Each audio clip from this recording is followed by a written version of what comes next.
ada gangguan untuk bisa dimaklumi bersama ya teman-teman. Tadi saya sudah jelaskan, terakhir adalah tentang penelitian sejarah gitu ya.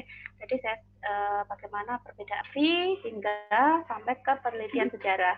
Nah, di sini di penelitian sejarah tadi sudah saya sampaikan bahwa penelitian ini menganalisis terhadap suatu dokumen atau catatan serta peninggalan masa lampau yang apa itu tentang suatu pelaku sejarah di masa lalu untuk mendapatkan informasi atau pengalaman masa lampau yang ingin kita ketahui hingga saat ini, yang ingin diketahui pada masa sekarang. Nah, tadi saya tekankan bahwa keberhasilan penelitian sejarah itu tergantung dari ketepatan dan kedalaman sumber informan. Jadi ketika kita salah dalam mencari sumber informan dalam penelitian sejarah ini, maka juga nanti hasilnya pun juga akan fatal atau hasilnya pun juga tidak akan maksimal gitu ya. Nah, tujuannya di sini adalah misalnya seorang peneliti pendidikan. Peneliti ini ingin melihat tentang sejarah berdirinya suatu perguruan tinggi atau sekolah dari awal berdirinya hingga saat ini. Jadi misalnya kalian mempunyai suatu yayasan gitu ya. Nah, ternyata itu menarik karena apa? Dulu merupakan yayasan yang kecil hingga sekarang itu bisa sangat besar. Nah, kalian ingin melihat bagaimana sih kronologis perjalanan sejarah terbentuknya yayasan sekolah kalian itu. Jadi kalian benar-benar mencari sumber yang masih relevan atau sumber informan yang masih ada, sumber informan dulu yang masih ada hingga saat ini. Jadi kalau di dalam penelitian sejarah ini harus benar-benar yang valid. Misal juga dulu angkatan kalian bukan ya, ketika misalnya mencari jejak sejarah siapa itu dulu jejak sejarah pahlawan lah, kalian mencari jejak sejarah pahlawan, kalian bisa mengunjungi suatu wilayah atau suatu daerah yang memang itu nampak tilas atau memang benar-benar jejak sejarah dari pahlawan tersebut. Nah, kalian mencari subjek yang benar-benar relevan, yang masih bisa dijumpai hingga saat ini sebagai sumber atau saksi mata dalam penelitian sejarah kalian. Atau kalian ingin menganalisis tentang suatu budaya atau ingin misalnya budaya reog gitu ya, kalian ingin mendalami tentang bagaimana sejarah terbentuknya reog atau sejarah terbentuk ini, kalian bisa menggunakan penelitian sejarah. Jadi mencari subjek yang benar-benar terlibat langsung di dalam penelitian kalian tersebut, di dalam kiprahnya di dalam reog, bahkan dimulai dari awal hingga saat ini. Nah, untuk mencari bagaimana benang merah sejarah terbentuknya reog Ponorogo itu sendiri. Misalnya seperti itu. Atau kemarin misalnya Rofi atau siapa ya, Rofi itu juga ada sejarah apa gitu di Pacitan. Nah, itu juga sangat menarik nanti untuk diteliti juga. Silakan, pasti di setiap daerah itu kalian nanti akan menemui sejarah-sejarah yang menarik yang mungkin belum terungkap. Itu masih bisa masuk di dalam kajian kajian prodi kita. Jadi nggak masalah kalau kalian ingin mengkaji tentang sejarah. Selanjutnya, kajian naratif.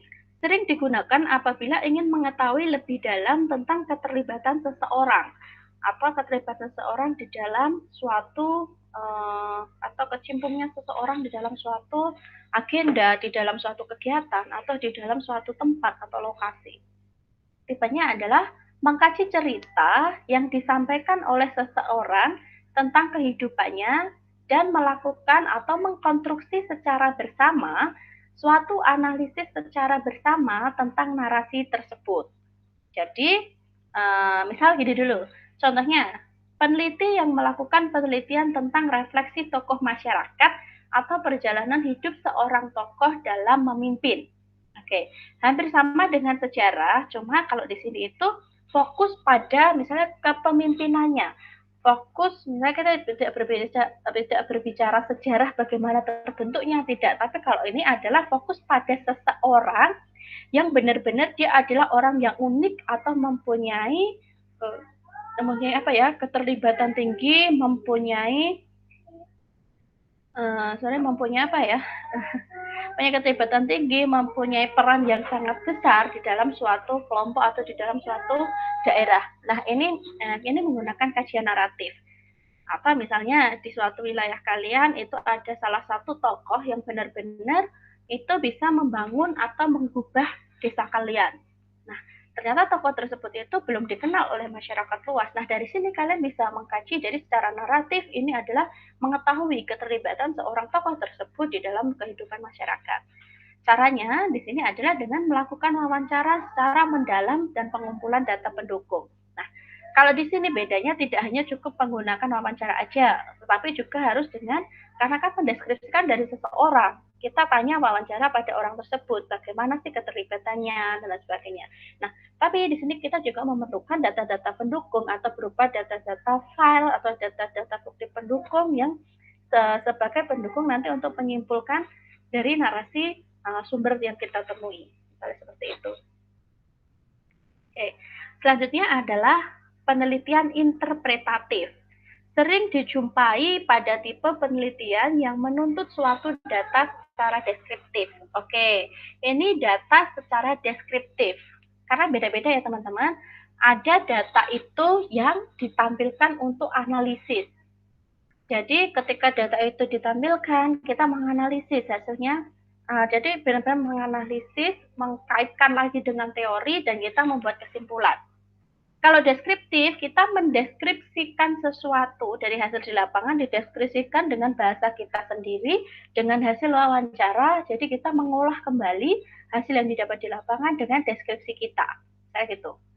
Nah, penelitian interpretatif ini merupakan penelitian yang memberikan pertimbangan atau interpretasi secara deskriptif yang ditujukan untuk memahami suatu fenomena dengan menggunakan data yang dikumpulkan.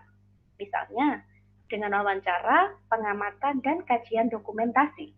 Oke. Jadi sini sama ya, menggunakan kajian secara deskriptif. Caranya, misalnya, peneliti ingin mendeskripsikan bagaimana persepsi guru tentang kurikulum baru, atau bagaimana memilih metode pembelajarannya. Oke, di sini ini masuk dalam penelitian interpretatif. Jadi misalnya kalian ingin tahu bagaimana sih persepsi guru tentang pembelajaran daring? Atau bagaimana sih persepsi guru tentang pembelajaran menggunakan media X? Misalnya kayak gitu. Jadi kalian ingin melihat deskripsi dari guru-guru yang satu dengan guru yang lainnya tentang tentang sesuatu yang baru atau tentang sesuatu yang baru aja digunakan atau diterapkan. Oke, misalnya seperti itu. Lalu selanjutnya adalah teori dasar atau grounded theory. Sering digunakan apabila ingin mengetahui lebih dalam tentang keterlibatan seseorang. Grounded ini sebenarnya, kalau grounded itu sebenarnya sudah gabungan, teori-teori gabungan. Misalnya gini,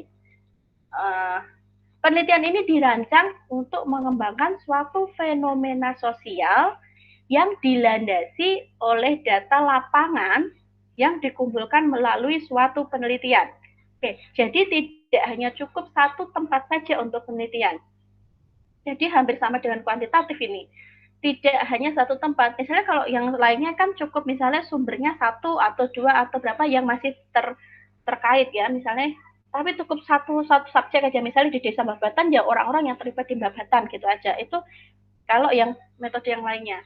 Tapi kalau di grounded theory ini adalah mencari data dengan cara yang sama, instrumen yang sama, tapi subjeknya berbeda-beda. Nah, nanti dari data yang diperoleh, kemudian dianalisis, selanjutnya peneliti menyusun teori atau proposisi yang menunjukkan hubungan antar konsep itu tadi. Jadi, yang menghubungkan antar konsep yang satu dengan konsep yang lainnya. Misal gini, peneliti ingin meneliti tentang inklusi di sekolah. Misalnya ini ditujukan untuk sekolah SD. Maka peneliti melakukan pengamatan ke sejumlah sekolah dan melakukan wawancara baik dengan guru maupun dengan siswa. Oke, jadi tidak cukup satu sekolah karena ingin melihat tentang inklusi di SD.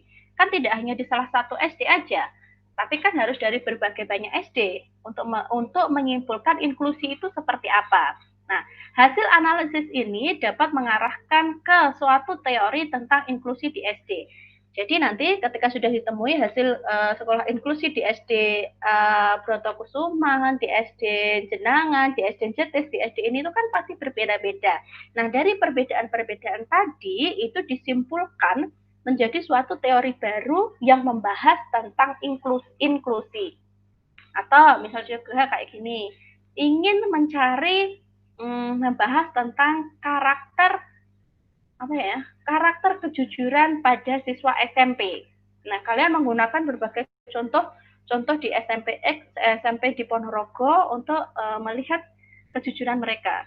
Instrumen yang digunakan sama, tapi subjeknya berbeda. Nah, hasilnya itu tadi nanti dianalisis bersama dan mendapatkan satu teori baru tentang karakter kejujuran. Misalnya kayak gitu. Nah, ini terakhir adalah fenomenologi. Ini kadang ada yang terbalik dengan interpretasi. Kalau fenomenologi ini sering digunakan apabila ingin mengetahui lebih dalam tentang keterlibatan bukan ini tadi saya copy dari yang atas ya. Fenomenologi ini lebih pada narasi atau deskripsi, bukan sebagai suatu analisis. Jadi kajian fenomenologi ini diawali dengan adanya asumsi atau pemikiran bahwa berbagai realitas sosial berasal atau berakar dari satu sudut pandang subjek. Pengalaman memiliki perbedaan makna bagi setiap orang, sehingga di sini itu akan satu orang yang satu dengan orang yang lainnya nanti dapat menghasilkan sesuatu yang berbeda. Nah, bentuknya ini adalah berupa deskripsi, bukan suatu analisis. Jadi nanti kalian mendeskripsikan secara luas. Dilakukan melalui wawancara, tak terstruktur atau bebas, sehingga peneliti dapat mengeksplorasi perasaan atau pemikiran subjek untuk memunculkan pengalaman dari seseorang. Oke. Jadi kalau kita melihat di sini, fenomenologi ini bisa dilakukan tidak hanya di satu tempat. Ini mungkin perbedaannya kalau studi kasus yang tadi ya. Kalau studi kasus itu hanya dilakukan di satu tempat, karena kasus itu hanya terjadi di tempat tersebut. Tapi kalau fenomenologi ini bisa jadi kasus-kasus yang banyak di berbagai tempat, ini bisa kita ungkapkan di sini. Nah, wawancaranya pun bukan wawancara yang terstruktur. Jadi wawancaranya itu bebas, terbuka, sehingga memunculkan adanya banyak pertanyaan baru atau pertanyaan-pertanyaan lain yang di luar dari penelitian itu sendiri. Oke, mungkin teman-teman dari yang saya sampaikan ini, silakan nanti kalian kita lanjutkan dengan diskusi di WA Group. Bagaimana sih perbedaan antara satu dan yang lainnya. Sekaligus teman-teman silahkan nanti untuk melihat bagaimana perbedaan tema yang satu dengan tema yang lainnya. Jadi tema yang kalian usulkan kemarin itu masuk dalam tipe yang mana. Oke, ketika kalian nanti sudah menentukan itu, berarti kalian sudah memahami sebenarnya itu kalian tipe apa yang ingin kalian cari. Jadi kalian lihat itu kajian mendalamnya itu seperti apa. Oke, baik teman-teman, mungkin untuk pertemuan ini saya cukupkan sampai di sini. Mohon maaf sekali kalau tadi ada banyak banyak kesalahan atau banyak pengganggu pada pertemuan kali ini. Oke, silahkan nanti selanjutnya diskusi akan kita lanjutkan di WA Group. Oke, terima kasih partisipasinya. Wassalamualaikum warahmatullahi wabarakatuh.